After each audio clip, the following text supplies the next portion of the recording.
এখানে যে দুটি গহনা আছে সেখান থেকে হীরের গহনাটি আমার। আমি নেব হীরার গহনাটি আর তুই নিবি সোনার গহনাটি। তুই যা বলবি তাই কি তোর হয়ে যাবে নাকি? হীরের গহনাটি আমি পছন্দ করেছিলাম, তাই এটি হচ্ছে আমার। তুই সোনার গহনাটি নে। আমি তোর থেকে বেশি সুন্দরী, তাই আমাকে হীরের গহনাতেই মানায়। ছোট ছোটর মতোই থাকবি, বড় হওয়ার একদম চেষ্টা করবি না। নিজেকে নিজে কি ভাবিস বলতো? তুই নিজে নিজেই সুন্দর হয়ে যাচ্ছিস। লোকজনকে জিজ্ঞেস কর কে সব থেকে বেশি সুন্দরী। এই পাড়াগাঁয়ের সবাই জানে যে জমিদারের মেঝো মেয়ে কতটা সুন্দরী। লোকজনকে এনে জিজ্ঞেস কর যে কে সব থেকে সুন্দরী, সেটাই সব থেকে ভালো হবে। লোকজন আনতে হবে কেন? ঘরেই তো লোকজন রয়েছে। ছোটকে ডাক দে না, তাকেই জিজ্ঞেস করা যাক। ওর মনে যত সন্দেহ আছে আজকে সব আমি দূর করে দেব। ঠিক আছে ঠিক আছে, আমি ছোটকে ডাক দিচ্ছি। তার কাছে জিজ্ঞেস করব যে কে বেশি সুন্দরী আর কাকে বা হিরে মানায়। ছোট, এই ছোট, এদিকে আয় তো, তোর সাথে আমাদের জরুরি কথা আছে। ছোট, তুই কি ঘরে নেই? আমার কথা কি তোর কানে পৌঁছচ্ছে না? তাড়াতাড়ি এদিকে আয় বলছি। হ্যাঁ মেঝো দিদি, আমাকে তুমি ডাকছো কেন? কি হয়েছে বলো তো? আসলে আমি একটু বাবার সাথে বাগানে ছিলাম, তাই আসতে একটু দেরি হয়ে গেল। বলো না কি হয়েছে তোমাদের?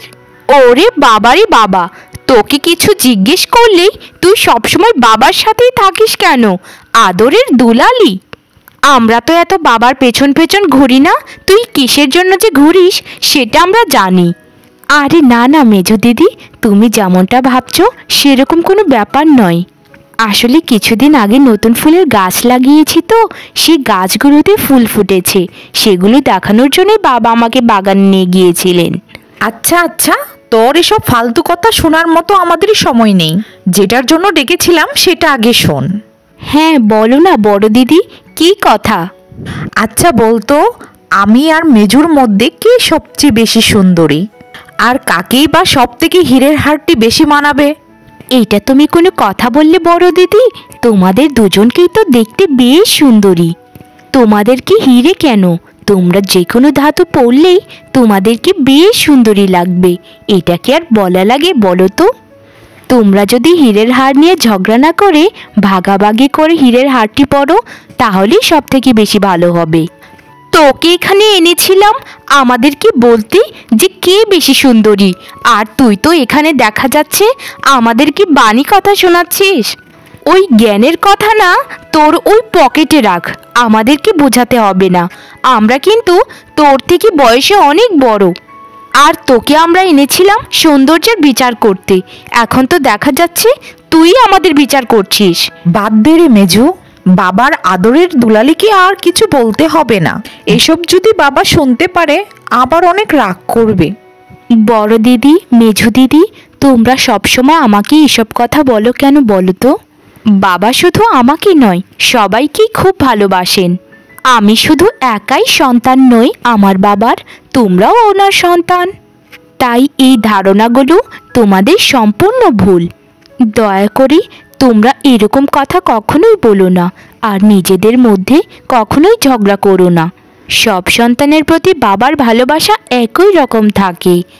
সবসময় একটা চিন্তা আমার মনের মধ্যে ঘুরপাক খেতে থাকে, আমি যদি মারা যাই পরবর্তীতে এই জমিদারি কে দেখবে? উপরওয়ালা তো আমাকে কোনো ছেলে সন্তানও দান করেননি। আমার উচিত আমার 3 মেয়ের মধ্যে যে সব থেকে বুদ্ধিমতী তাকে জমিদারিত্ব দান করা। এতেই এই জমিদার বাড়ির এবং গ্রামবাসীদের মঙ্গল হবে। তবে আমি 3 কন্যার মধ্যে একটি পরীক্ষা নেব আগে। যে এই পরীক্ষায় সব থেকে ভালো উত্তর দিতে পারবে তাকে আমি জমিদারিত্ব দান করব। ফুলি, এই ফুলি, এদিকে আয় তো। চাকর বাকরগুলো যে কোথায় থাকে সারাদিন, তাদেরকে ডেকেও পাই না। ফুলি, এই ফুলি, কোথায় গেলে রে হতচ্ছাড়ি? আগে আগে মালিক, কি হয়েছে আপনার মালিক? কিছু কি লাগবে আপনার? আসলে আমি একটু রান্না করেছিলাম মালিক, তাই আসতে আমার একটু দেরি হয়ে গেল মালিক। আচ্ছা ঠিক আছে ঠিক আছে, ওসব বাদ দে। এখন তুই গিয়ে আমার 3 মেয়েকে বল আপনাদের পিতা আপনাদেরকে এখনই ডেকেছেন, তাড়াতাড়ি যেন আমার কক্ষে চলে আসে। আচ্ছা ঠিক আছে মালিক, আমি 3 মালকিনকে এখনই গিয়ে বলছি আপনার কক্ষে আসার জন্য। বড় মালকিন, মেজো মালকিন, ছোট মালকিন, আপনাদের পিতা খবর পাঠিয়েছেন এক্ষুনি তার কক্ষে যাওয়ার জন্য। আচ্ছা ঠিক আছে, বাবাকে গিয়ে এক্ষুনি বল আমরা তার কক্ষে আসছি। কি হয়েছে বাবা, এত জরুরি আমাদের ডাকলেন যে? কোনো সুসংবাদ রয়েছে নাকি কোনো দুঃসংবাদ রয়েছে? আমার প্রাণপ্রিয় 3 কন্যা, তোমাদেরকে আজ ডেকেছি আমি একটা কথা বলার জন্য। আমার খুব জানতে ইচ্ছে করে কে আমাকে কতটা ভালোবাসো, কারণ আমার মৃত্যুর প্রায় বয়স হয়ে গেছে। আমার খুব জানার ইচ্ছে যে আমার প্রাণপ্রিয় 3 কন্যা আমাকে কে কতটা ভালোবাসে। এটা তুমি কোনো কথা বললে বাবা? তোমাকে আবার আমরা ভালোবাসি না? তোমাকে তো আমরা জীবনের থেকেও বেশি ভালোবাসি। না মা, এভাবে নয়। আমি তোমাদের 3 বোনকে একে একে প্রশ্ন করব, তোমরা আমার উত্তর দেবে। আগে আমার বড় মেয়ে তুমি বলো, আমাকে তুমি কতটা ভালোবাসো? বাবা, আমি তোমাকে চিনির মতো ভালোবাসি। তোমার প্রতি আমার ভালোবাসা পৃথিবীর সব কিছুর ঊর্ধ্বে। বাহ বাহ বাহ, বড় মেয়ে, তোমার কথা শুনে আমার মনের ভেতরটা খুশিতে নেচে উঠল। আমার প্রতি তোমার ভালোবাসা সত্যিই মুগ্ধকর। আচ্ছা মেঝো মেয়ে, তুমি এবার বলো, তুমি আমাকে কতটুকু ভালোবাসো? বাবা, আমি তোমাকে সন্দেশের মতো ভালোবাসি। এই পৃথিবীতে যত মিষ্টি জাতীয় জিনিস তৈরি হয় সব থেকে সন্দেশ বেশি সুস্বাদু এবং মিষ্টি। তোমার প্রতি আমার ভালোবাসার কোনো তুলনা হয় না এবং সবার থেকে বেশি। আমি তোমাকে খুব বেশি ভালোবাসি বাবা, খুব বেশি ভালোবাসি। বাহ বাহ বাহ বাহ, আমার মেঝো মেয়ে আমাকে এত ভালোবাসে শুনে আমার মনটা আনন্দে আবারও নেচে উঠল। এবার আমার আদরের ছোট মেয়ের পালা। আচ্ছা মা, বলো তো তুমি আমাকে কতটুকু ভালোবাসো? বাবা, আমি তোমাকে নুনের মতো ভালোবাসি।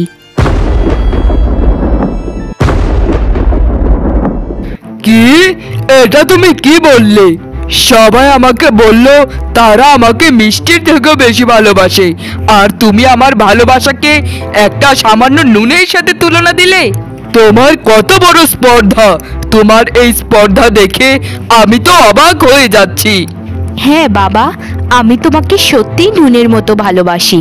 যে নুন আমাদের নিত্য সঙ্গী, যা দ্বারা আমাদের খাবারের স্বাদের তুলনা করা হয়। এইবার তুই গেলি রে ছোট, এখন দেখবি বাবার আসল চেহারা। তুই একদম বেশিবার বেড়ে গিয়েছিলিস। এবার নিশ্চয়ই এই জমিদারির সব দায়িত্বই আমি পাবো, কারণ বাবাকে এরকম কথা বলেছি যে বাবা তো খুশিতে পাগল হয়ে গিয়েছে। আর ছোটর জবাবটা শুনে বাবার মাথা আরো খারাপ হয়ে গিয়েছে। দেখা যাক শেষ পর্যন্ত কি হয়। শোনো ছোট মেয়ে কুসুমলতা, তোমার কাছ থেকে এরকম উত্তর আমি কখনোই আশা করিনি। তোমার এই উত্তরে আমি বড্ড অসন্তুষ্ট হয়েছি, তাই তোমার শাস্তি তোমাকে পেতেই হবে। ঠিক আছে বাবা, আমার উত্তরে যদি আপনি খুশি নাই হন তাহলে আপনি যে শাস্তি আমাকে দেবেন তাই আমি পেতে রাজি আছি। বলুন বাবা, আমাকে কি শাস্তি দেবেন? তোমার শাস্তি হচ্ছে তুমি এখনই নির্বাসিত হবে। এই জমিদার বাড়ির চাকচিক্যময় থেকে তুমি সারা জীবনের মতো অবসর নেবে। আজ থেকে একজন সাধারণ কন্যার মতো তুমি এখান থেকে চলে যাবে। ঠিক আছে বাবা, আপনি যদি আমার জন্য এটাই ধার্য করে থাকেন তাহলে এটাতেই আমি মেনে নিলাম। আমি আপনাকে যেরকম ভালোবাসতাম সেরকমটাই বলেছিলাম। এটা যদি আমার অন্যায় হয়ে থাকে তাহলে আপনার দেওয়ার শাস্তি আমি মাথা পেতে নিলাম। ঠিক আছে, তুমি আর একটা কথাও আমার সাথে বলবে না। এখনই এই বাড়ি থেকে চলে যাও। তোমাকে অতিরিক্ত ভালোবাসার প্রতিদান আমি পেয়ে গেছি, আর আমার কিছু দরকার নেই।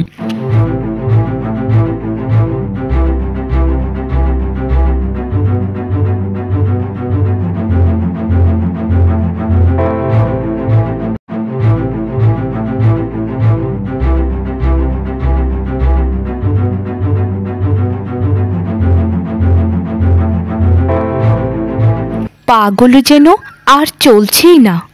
সকাল থেকে হাঁটছি তো হাঁটছি, এই রাস্তা যেন কোনো দিনও শেষ হবার নয়। ঘুমও পেয়েছে খুব, আবার খিদেও লেগেছে। এই জঙ্গলে কোনো খাবারের তো দেখা পাচ্ছি না। জানি না কোথায় যাব, কি করব। এই মরা গাছের টিভিটার উপর একটু শুয়ে থাকি। ক্লান্ত পরিশ্রান্ত চোখগুলি যেন ঘুমে তলিয়ে যাচ্ছে।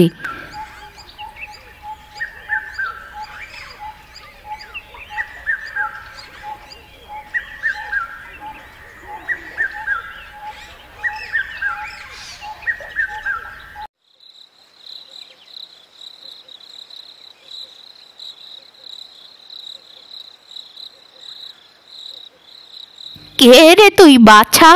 এত রাতে এই জঙ্গলে তুই কি করছিস? আমার কথা কি তুই শুনতে পাচ্ছিস বাছা? ওঠ বাছা, তুই এখানে কি করছিস বল তো? আরে এতটা রাত হয়ে গিয়েছে আর আমি তো বলতেই পারি না। আর কে তুমি বুড়িমা? এখানে কি করছো? আর আমি এখানে? ও আচ্ছা, আমার তো মনেই ছিল না আমি নির্বাসনে।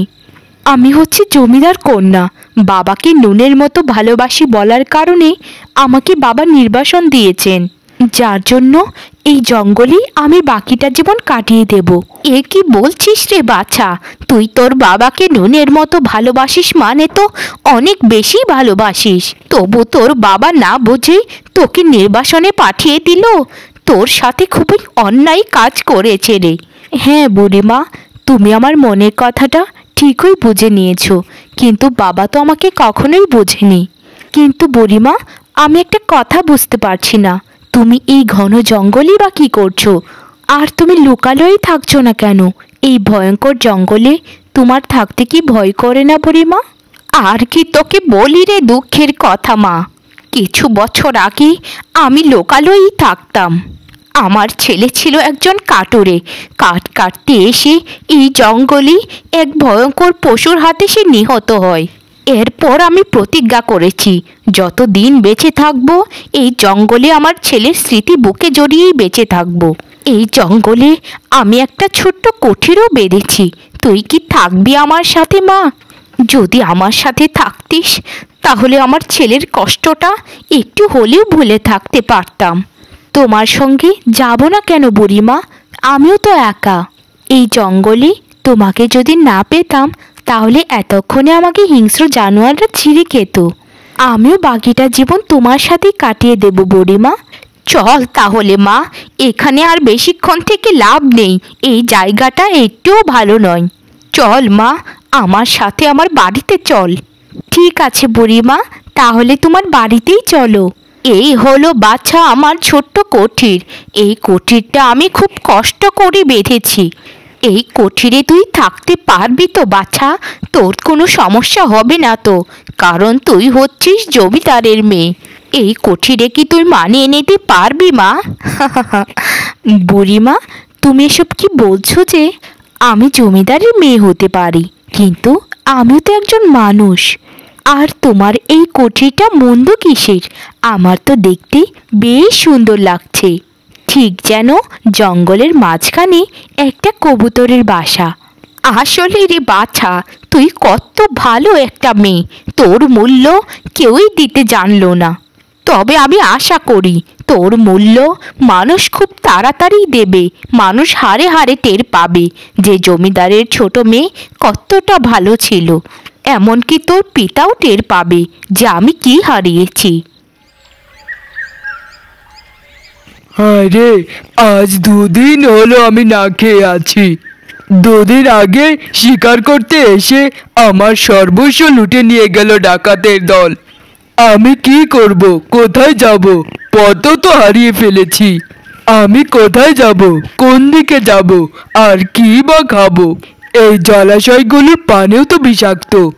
জলাশয়ের পাশে অনেক মৃত পশুকে পড়ে থাকতে দেখেছি।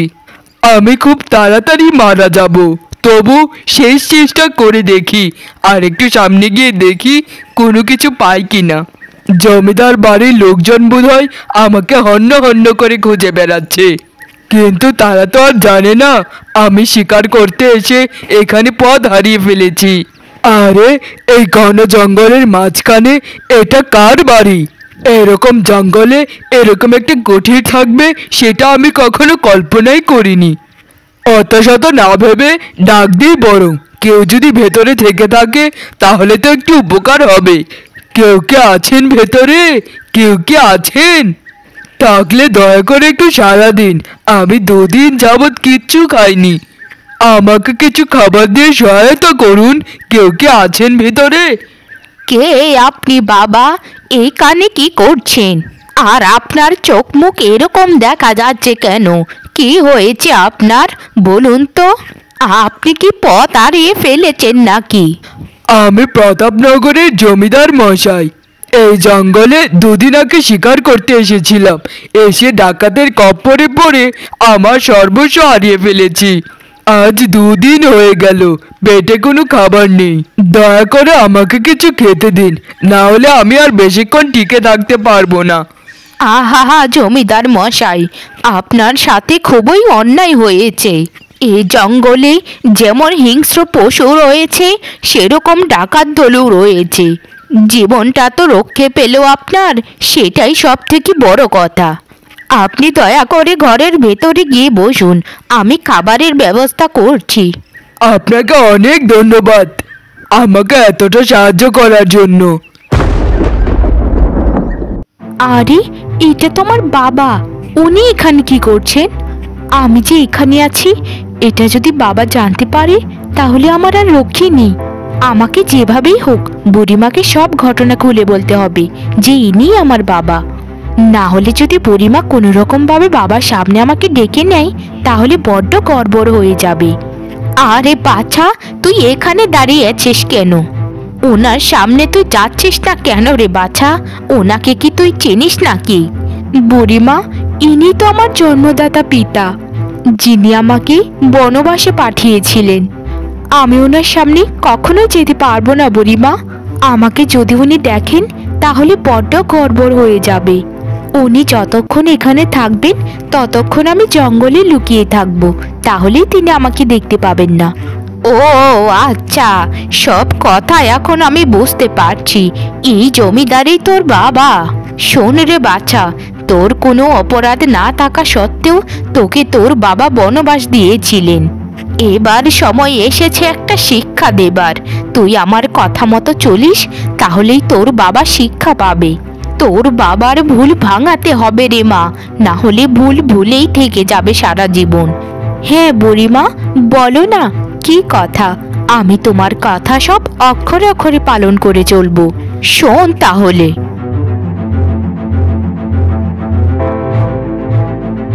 এই দেখুন জমিদার মশাই, আপনার জন্য আমি কত ভালো ভালো খাবার রান্না করেছি। আপনি দয়া করে খাবারগুলো গ্রহণ করুন।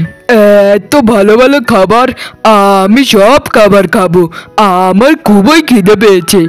2 দিনের অনাহার আমি, সবগুলো খাবারই আমি আজ খেয়ে ফেলবো। বুড়ি, তুমি কি আমার সাথে মজা করছো? এই খাবারগুলো কি খাওয়ার যোগ্য? এরম খাবার কি মানুষে খায় নাকি জন্তু জানোয়ারে খায়? কেন জমিদার মশাই, এই খাবারগুলোর সমস্যা কি? এই খাবারগুলো তো আমি খুবই যত্ন সহকারে রান্না করেছি। এই খাবারে একটুও নুন নেই। নুন ছাড়া খাবার কি খাওয়া যায়? কেন জমিদার মশাই, নুন ছাড়া খাবার খাওয়া যাবে না কেন? আপনাকে নুনের মতো ভালোবাসি বলায় যদি তাকে শাস্তি স্বরূপ বনবাসে যেতে হয়, তাহলে আপনি নুন ছাড়া খাবার অনায়াসেই খেতে পারবেন। খান খান জমিদার মশাই, খাবারগুলো খেয়ে নিন। খাবারগুলো আমি খুবই কষ্ট করে রান্না করেছি। মানে এটা তুমি কি বললে? এই শাস্তি তো আমি আমার ছোট মেয়েকে দিয়েছিলাম। তুমি এসব জানলে কি করে? বলো বলো বলছি, তাড়াতাড়ি বলো।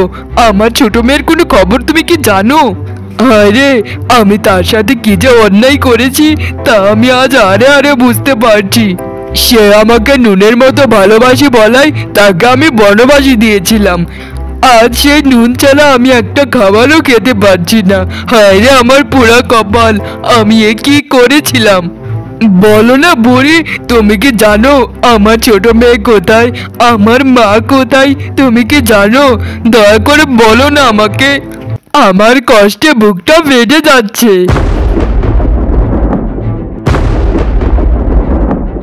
আমার ছোট মেয়ে, মা তুই এখানে?